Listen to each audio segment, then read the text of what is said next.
오늘 하나님께서 저희에게 주시는 하나님의 말씀은 창세기 24장 50절에서 마지막 절 67절까지의 말씀입니다. 창세기 24장 50절에서 67절까지의 말씀을 저와 여러분이 한 절씩 교독하겠습니다. 라반과 부드엘이 대답하여 이르되 이 일이 여호와께로 말미암았으니 우리는 가부를 말할 수 없노라. 리브가가 당신 앞에 있으니 데리고 가서 여호와의 명령대로 그를 당신의 주인의 아들의 아내가 되게 하라. 아브라함의 종이 그들의 말을 듣고 땅에 엎드려 여호와께 절하고 은금 패물과 의복을 꺼내어 리브가에게 주고 그의 오라버니와 어머니에게도 보물을 주니라. 이에 그들 곧 종과 동행자들이 먹고 마시고 유숙하고 아침에 일어나서 그가 이르되 나를 보내어 내 주인에게로 돌아가게 하소서. 리브가의 오라버니와 그의 어머니가 이르되 이 아이로 하여금 며칠 또는 열흘을 우리와 함께 머물게 하라. 그 후에 그가 갈 것이니라. 그 사람이 그들에게 이르되 나를 만류하지 마소서. 여호와께서 내게 형통한 길을 주셨으니 나를 보내어 내 주인에게로 돌아가게 하소서. 그들이 이르되 우리가 소녀를 불러 그에게 물으리라 하고 리브가를 불러 그에게 이르되 네가 이 사람과 함께 가려느냐? 그가 대답하되 가겠나이다. 그들이 그 누이 리브가와 그의 유모와 아브라함의 종과 그 동행자들을 보내며 리브가에게 축복하여 이르되 우리 누이여 너는 천만인의 어머니가 될지어다. 내 시로 그 원수의 성문을 얻게 할지어다. 리브가가 일어나 여자 종들과 함께 낙타를 타고 그 사람을 따라가니 그 종이 리브가를 데리고 가니라. 그때에 이삭이 부엘라 헤로이에서 왔으니 그가 네게부 지역에 거주하였습니다.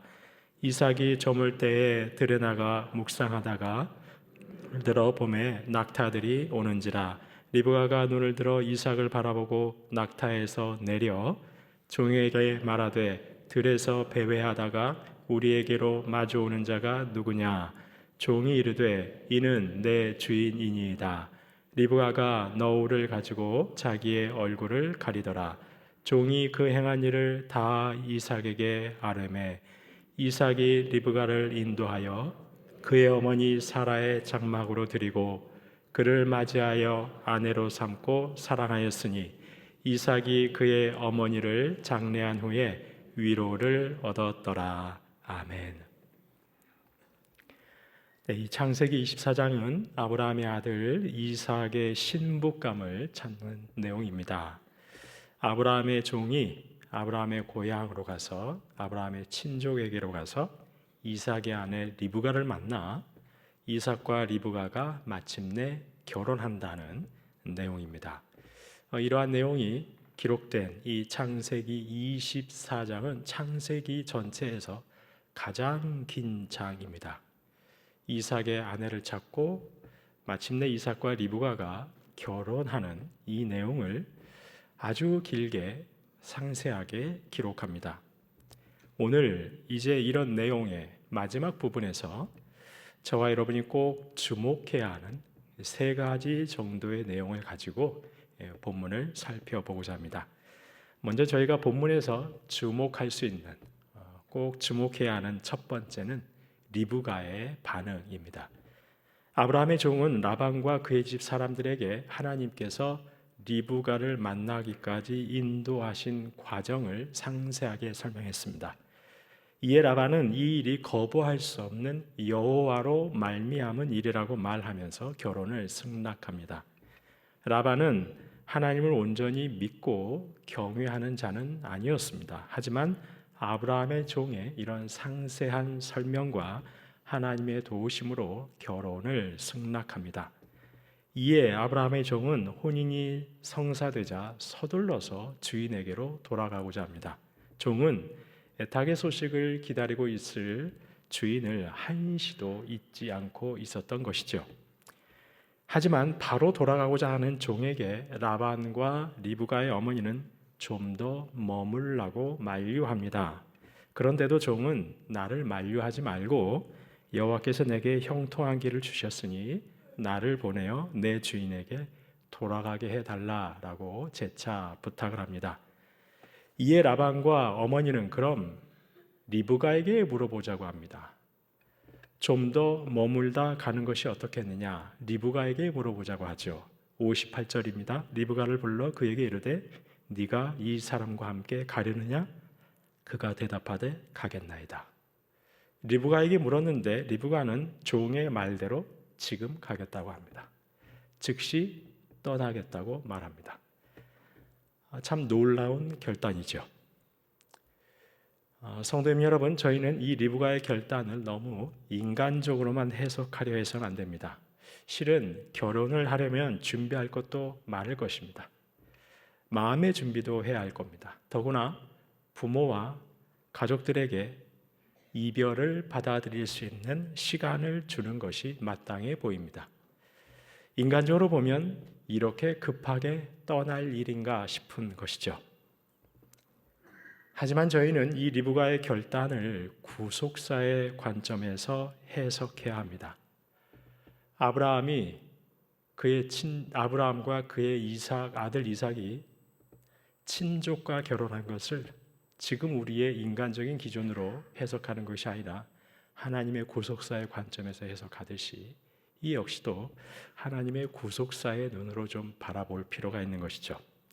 하나님 구속의 역사에서 일찍이 아브라함은 하나님의 부르심에 즉시 순종했습니다. 본토 친척 아비의 집을 떠났습니다. 이제 그런 아브라함처럼 리브가 역시 그녀의 본토 친척 아비의 집을 떠나고 있는 것입니다. 지체하지 않고 부르심에 즉시 순종하고 있는 것이죠. 아브라함은 하나님의 직접적인 부르심에 즉시 떠났습니다. 리브가는 아브라함의 종을 통한 하나님의 간접적인 부르심에 역시 즉시 떠나고 있는 것이죠. 둘 다 본토 친척 아비의 집을 떠납니다.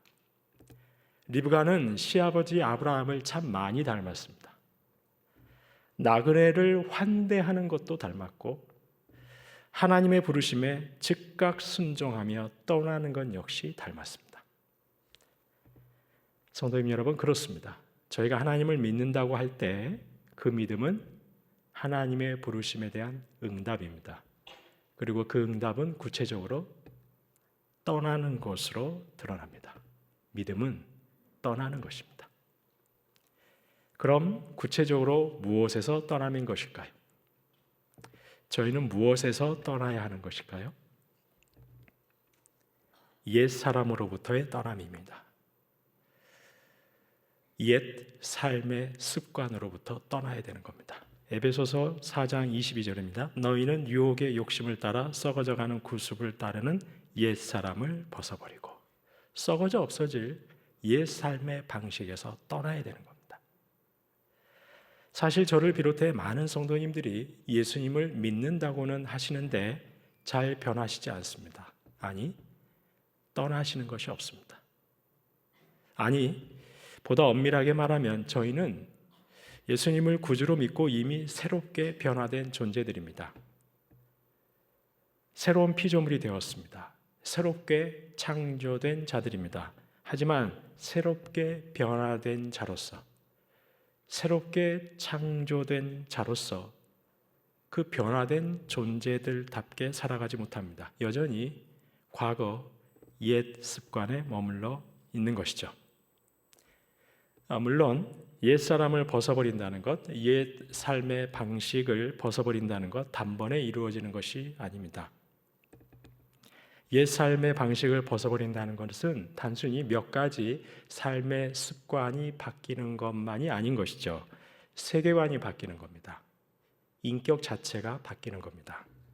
단번에 이루어지는 것이 아니죠. 날마다 주님 앞에 나가서 나 자신을 부인해야만 하는 겁니다. 날마다 말씀의 다스림을 받아야 하는 겁니다. 날마다 주님 앞에 나가 그분의 통치를 받지 않으면 저희는 늘 다시 옛 삶의 방식을 따라갈 수밖에 없는 것이죠. 생각도, 말투도, 태도도. 성도님 여러분, 저희는 가만히 있으면 악한 것에 기울 수밖에 없는 인생입니다. 저희가 아무것도 하지 않고 가만히 있으면 못된 생각에 사로잡히는 인생인 겁니다. 최근에 제 아내가 저에게 아주 자주 하는 말이 있습니다. 당신이 눈에 띄게 거북목이 되어버렸다라고 말해줍니다. 당신이 눈에 띄게 어깨가 안으로 움츠러들고 가슴이 자꾸만 쪼그라드는 것처럼 보인다. 자꾸만 저에게 그렇게 지적을 합니다.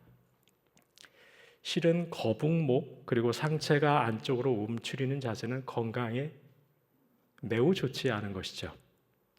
그래서 의식적으로 고개를 똑바로 고추 세우고 어깨를 펴고 허리를 바로 세우지 않으면, 자세를 고치려고 애쓰지 않으면 안 되는 것이죠. 그저 가만히 있으면, 의식적으로 무엇인가를 행하지 않으면 자꾸 몸이 건강에 해로운 쪽으로 그렇게 움츠러들게 되는 것입니다. 신앙도 마찬가지이죠. 저희가 의식적으로 주님의 통치 아래 머물지 않으면 다시 옛사람의 습관으로 그대로 돌아가고 마는 겁니다. 의식적으로 말씀 앞에 달려가지 않으면, 의식적으로 주님께 나아가서 내가 의식적으로 주님의 통치를 받고야 말겠다라고 결단하지 않으면 저희의 영성은 추락할 수밖에 없는 겁니다. 성도님 여러분, 한번 저희가 생각해 보셨으면 좋겠습니다. 3355 모였을 때 저희는 주로 무엇을 하는지 한번 생각해 보셨으면 좋겠습니다. 그렇게 모이셔서 이야기를 하시면 주로 어떤 말 나누실까요? 저희가 누군가와 30분, 1시간, 2시간 통화하실 때 주로 어떤 통화하시는지 한번 생각해 보시기 바랍니다. 저희는 대부분 뒷말 많이 합니다. 다른 사람 말 많이 합니다. 이런 대화에서 의식적으로 떠나셔야 하는 것이죠. 확인되지 않은 말을 전하고 남 흉을 보는 옛사람의 습관에서 떠나셔야 하는 겁니다. 하나님의 자녀라는 새 신분에 걸맞게 이제는 말로 은혜를 끼칠 수 있어야 하는 것이죠. 내 입술이 주님의 다스림을 받지 못할 때 공동체를 위태롭게 할 수 있는 겁니다. 내 말이 주님의 통치를 받지 않을 때 공동체를 위태롭게 하는 불의의 도구로 사용될 수 있다는 것이죠. 성도님 여러분, 삶의 온전함은 다른 것이 아니라 말의 온전함에서 시작되는 줄로 믿으시기 바랍니다. 성도님 여러분, 저희는 또한 나와 내 가정만 생각하는 이런 이기적인 삶에서도 떠나야 합니다. 환난에 처한 지체들은 없는지 살펴볼 수 있어야 합니다. 고통에 처한 지체들은 없는지, 위기에 처한 열방은 없는지, 나만 알고 나만 위하는 삶에서 떠나야만 하는 것이죠. 스리랑카에서는 지난 6일 최악의 홍수와 산사태로 600명의 목숨을 잃었고 200만 명의 이재민이 발생했습니다. 스리랑카 역사상 가장 극복하기 어려운 재해라고 보도하고 있습니다. 스리랑카에서 사역하시는 우리 교회 파송 선교사님이신 박숙희 선교사님께서도 우리 교회에 도움을 요청하셨습니다. 선교사님이 사역하시는 센터도 침수되었고 센터에 다니는 아이들 중 11명의 아이들 가정도 피해를 입었다고 도움을 청하셨습니다. 성탄 행사를 준비하고 있었는데 간략하게 일찍 마치고 방학도 일찍 시작했다고 교회에 도움을 청하셨습니다.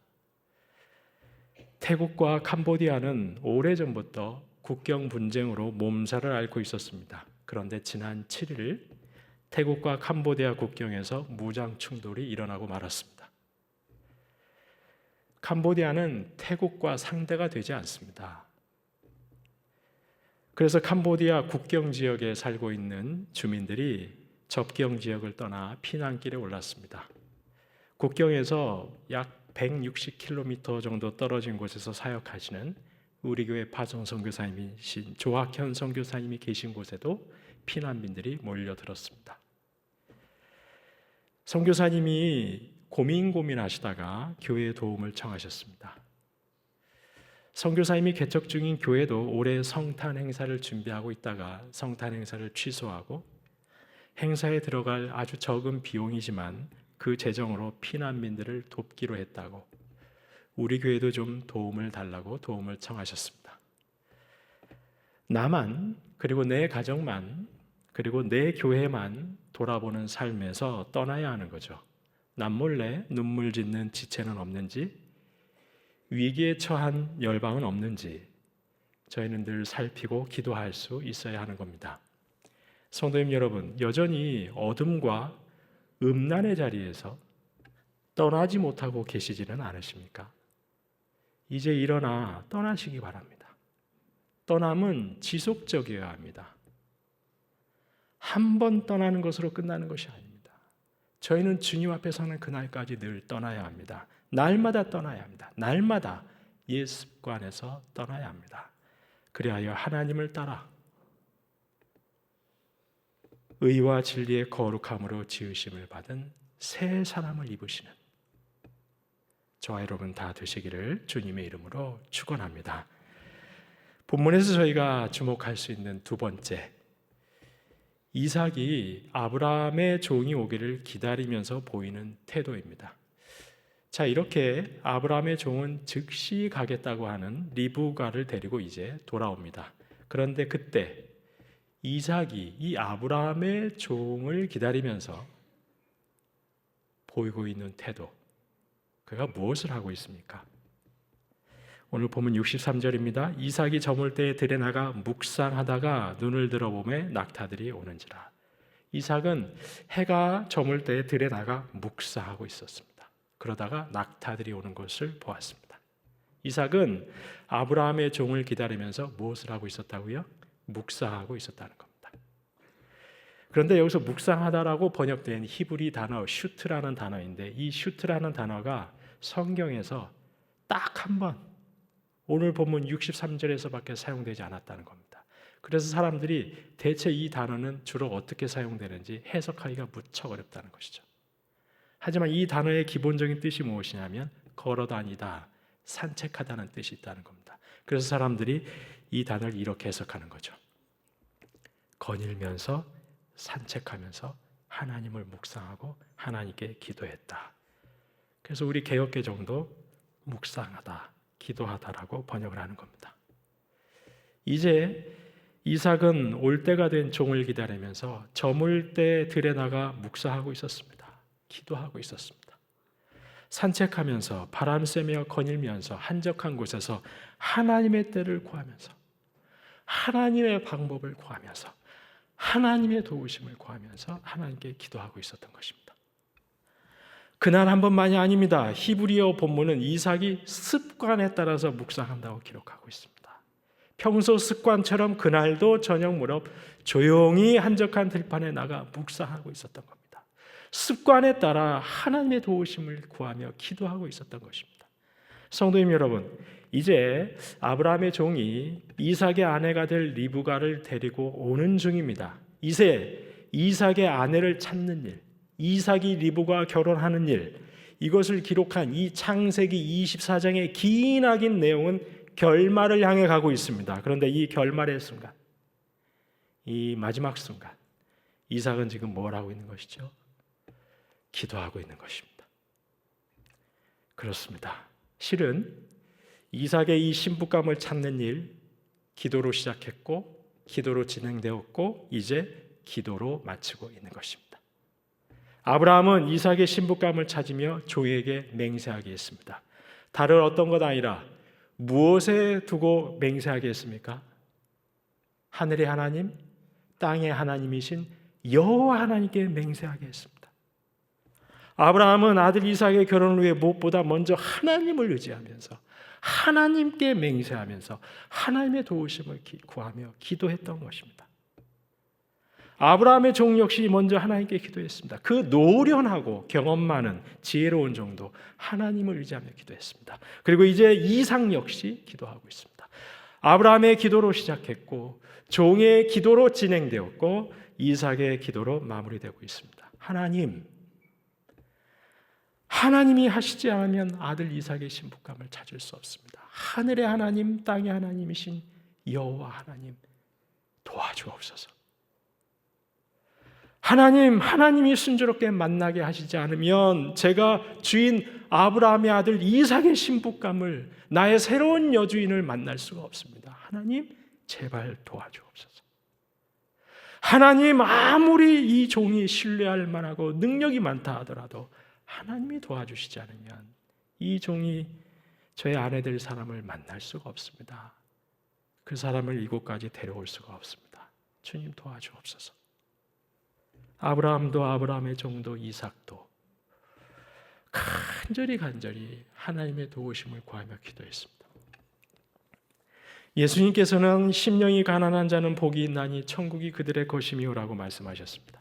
심령이 가난한 자, 가난을 말씀하셨습니다. 그런데 가난을 가리키는 헬라어 단어 두 가지가 있습니다. 페네스라는 단어와 프토코스라는 단어가 있습니다. 페네스와 프토코스. 둘 다 가난이라고 번역이 됩니다. 그런데 차이가 있습니다. 페네스가 말하는 이 가난은 뭔가 부족해서 불편을 겪는 가난입니다. 가령 저는 차가 없는 겁니다. 다른 사람들 다 차가 있는데 나는 자가용이 없습니다. 자가용을 구매하고 그것을 사용할 만큼 여력이 안 되는 겁니다. 상대적으로 가난한 것이죠. 자가용이 없기 때문에 늘 버스를 이용해야 되고 있어서 좀 불편한 겁니다. 이것이 바로 페네스입니다. 먹고 사는 것, 생계는 결정짓지 않는데 사는데 좀 불편한 가난, 상대적 가난입니다. 반면 푸토코스는 절대적 가난입니다. 당장 누군가가 도와주지 않으면 나는 내일 당장 굶어 죽을 수밖에 없습니다. 당장 누군가에게 무릎을 꿇고 도움을 구하지 않으면 살아갈 수 없는 절대적 가난입니다. 자존심 내세울 때가 아닙니다. 절대적인 극빈입니다. 자, 그러면 복음서에서 말하는 가난, 우리 주님께서 말씀하신 심령이 가난한 자는 했을 때 그 가난, 페네스일까요? 푸토코스일까요? 페네스일까요? 푸토코스일까요? 상대적 가난일까요? 절대적인 극빈일까요? 우리 주님 말씀하신 가난은 절대적인 극빈입니다. 푸토코스입니다. 하나님 앞에 무릎 꿇고 나와서 하나님이 지금 도우시지 않으면 저는 살아갈 수가 없습니다. 저는 죽을 수밖에 없습니다. 이런 절대적인 가난, 이것이 우리 주님 말씀하신 심령이 가난한 자의 가난입니다. 바로 그런 자가 복이 있나니 하나님 나라가 그들의 것이라고 말씀하신 겁니다. 아브라함과 아브라함의 종과 이삭, 바로 이런 가난한 심령으로 하나님께 기도한 겁니다. 하나님이 아니시면 이 일은 불가능합니다. 하나님 역사하여 주옵소서. 하나님 도와주옵소서. 안타깝게도 현대의 그리스도인들 기도하지 않습니다. 현대의 그리스도인들 기도하지 않습니다. 단순히 기도의 시간 갖지 않는 차원이 아닙니다. 단순히 기도의 자리에 나오지 않는 차원이 아닙니다. 그런 차원으로 기도하지 않는다고 말씀드리는 것이 아닙니다. 현대의 그리스도인들 자신이 하나님만 의지하지 않으면 살아갈 수 없는 절대적인 극빈에 사는 존재라는 것 인식하지 못합니다. 아니, 인정하지 못합니다. 목마른 사슴이 물 찾듯이, 심령이 가난해서 간절히 하나님을 찾듯이 하나님 찾지 않습니다. 현대 그리스도인들 하나님 구하지 않습니다. 하나님께 기도하지 않습니다. 그래도 삶이 너무나도 잘 살아지는 것입니다. 오해하시는 것이죠. 착각하시는 것이죠. 기도하는 대신 요즘에는 인공지능에게 물어보시더라고요. 인공지능에게 도움을 구합니다. 물론 인공지능이 나보다 더 좋은 방법 줄 수 있습니다. 하지만 매사에 하나님의 도우심을 구하지 않고 인공지능에게 달려가는 나를 어떻게 하나님을 믿는다고 할 수가 있겠습니까?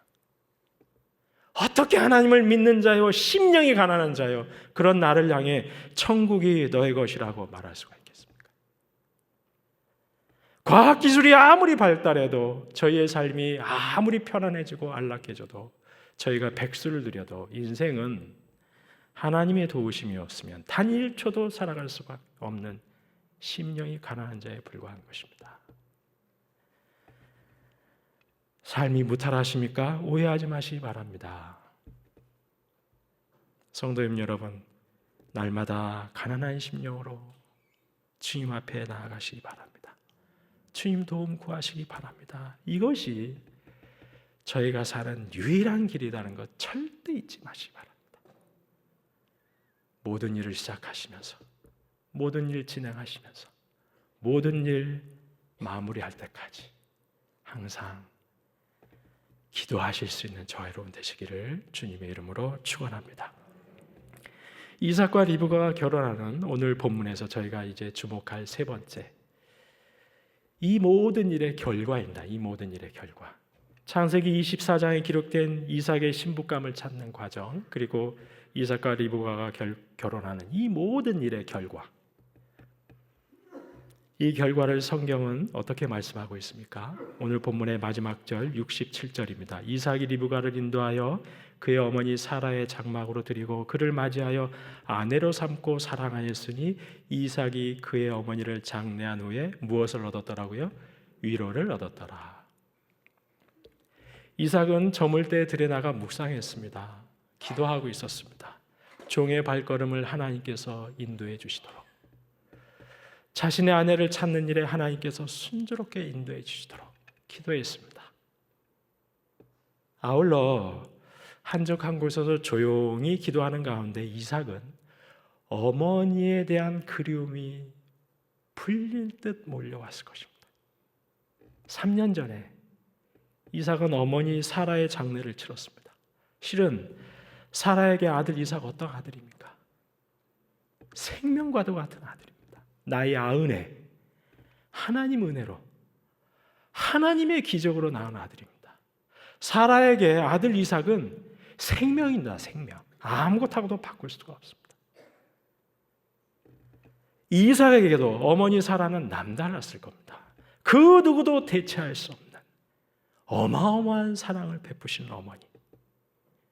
그런 어머니를 여의고 이삭이 어떻겠습니까? 크게 슬펐을 겁니다. 그런 그가 이제 리브가를 만나게 됩니다.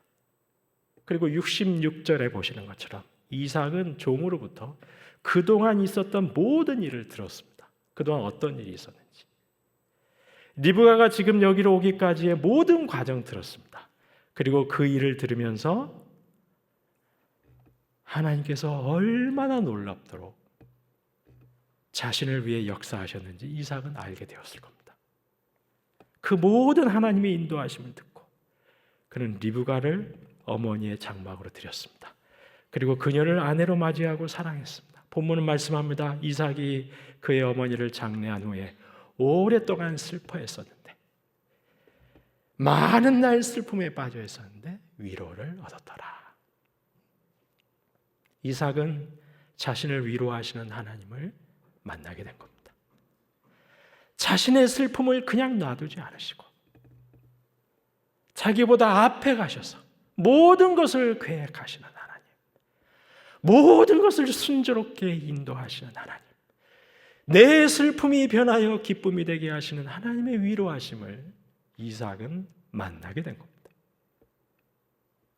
성도님 여러분, 사실 앞서 말씀드렸듯 창세기에서 분량이 가장 긴 장 창세기 24장입니다. 그런데 이 기나긴 24장에서 하나님께서는 단 한 번도 직접 말씀하시지 않습니다. 한 번도 직접 하나님이 그 모습을 나타내 보이시지 않습니다. 아브라함에게도, 아브라함의 종에게도, 리브가에게도, 이삭에게도 어떤 이적도 보이시지 않습니다.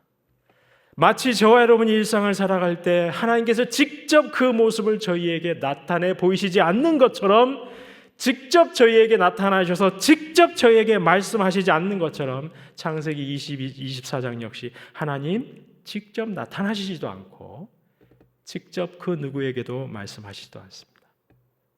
저희가 사는 일상에서 하나님이 가령 죽은 자를 다시 살려내시는 그런 이적을 보이시지 않는 것처럼 창세기 24장 역시 하나님은 아무런 이적도 행하시지 않습니다. 아무런 이적도, 아무런 말씀도 하시지 않습니다. 하지만 창세기 24장 기나긴 장을 읽는 모든 이들은 인정하지 않을 수 없습니다. 무엇을 인정하지 않을 수 없습니까? 저희는 무엇을 인정하지 않을 수 없습니까? 하나님께서 지금 인도하고 계신다는 사실을 인정하지 않을 수 없습니다. 하나님께서 종의 발걸음을 순조롭게 아브라함의 친족에게로 인도하셨습니다. 하나님께서 종의 발걸음을 순조롭게 리브가에게로 인도하셨습니다. 하나님께서 순조롭게 혼인이 이루어지게 인도하셨습니다. 순조롭게 종과 리브가가 이삭에게까지 이르도록 인도하셨습니다. 하나님이 인도하신 것입니다. 그래서 사람들이 말하는 겁니다. 창세기 24장의 가장 중요한 핵심 주제 중에 하나가 바로 하나님의 뭐라고요? 인도하심이라고 말하는 겁니다. 실제로 아브라함의 종, 그래서 창세기 24장 27절 그리고 48절에서 고백했습니다. 여호와께서 길에서 나를 인도하사, 여호와께서 나를 바른 길로 인도하사. 하나님이 자신을 인도하고 계신다고 고백했습니다. 근데 참 흥미로운 것은 종이 말하는 이 인도하다, 우리말로 번역된 인도하다는 뜻의 이 동사가 히브리어로 나하라는 동사입니다. 나하라는 동사. 근데 성경에 인도하다는 다른 히브리어 동사도 많이 있습니다. 그런데 이 나하라는 동사가 24장에서 사용되고 있습니다. 그런데 이 나하라는 동사는 창세기에서 다른 곳에서는 한 번도 사용되지 않고 딱 두 번, 바로 24장 27절과 48절 두 곳에서밖에 사용되지 않았습니다. 구약성경 다른 곳에서 38번 더 사용되었는데 주로 어떤 때 사용되느냐? 출애굽기 13장 21절입니다. 여호와께서 그들 앞에서 가시며 낮에는 구름 기둥으로 그들의 길을 인도하시고 밤에는 불 기둥을 그들에게 비추사 낮이나 밤이나 진행하게 하시니. 출애굽한 이스라엘을 인도하실 때 앞에 가셔서 그들을 인도하셨다 하실 때 이 나라는 동사를 사용했습니다. 시편 78편 53절입니다. 그들을 안전히 인도하시니 그들은 두려움이 없었으나 그들의 원수는 바다에 빠졌도다. 안전하게 인도하신다. 히브리어 나하는 광야와 같은 인생길을 걷는 저희 앞에 가셔서 인도하시는 하나님의 인도하심인 겁니다. 안전하게 인도하시는 하나님의 인도하심인 것입니다. 그런데 이 나라는 단어는 창세기에서 24장에서만 나타납니다. 그만큼 하나님은 창세기 24장에서 이삭의 아내를 찾는 일에, 이삭의 결혼에 어떻게 하셨다는 것이죠?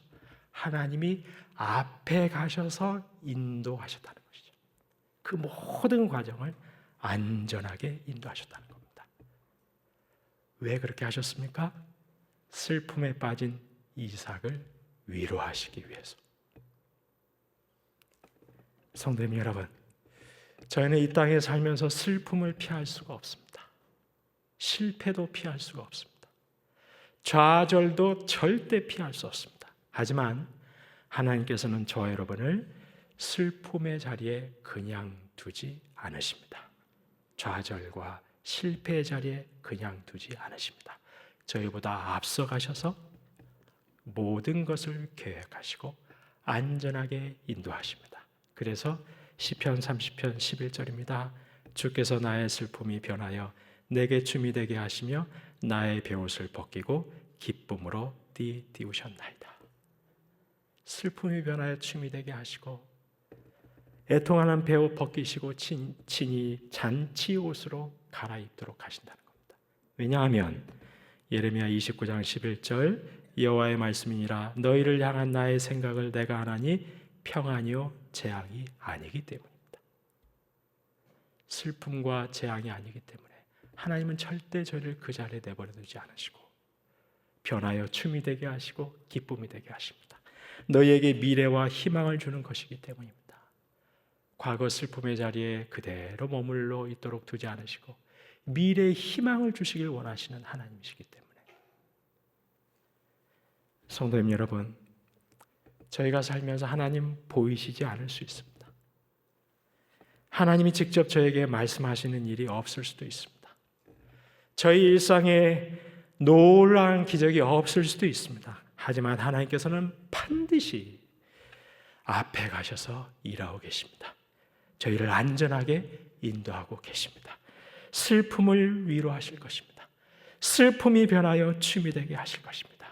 평생토록 이 하나님을 신뢰하시는 저와 여러분 되시기를 주님의 이름으로 축원합니다.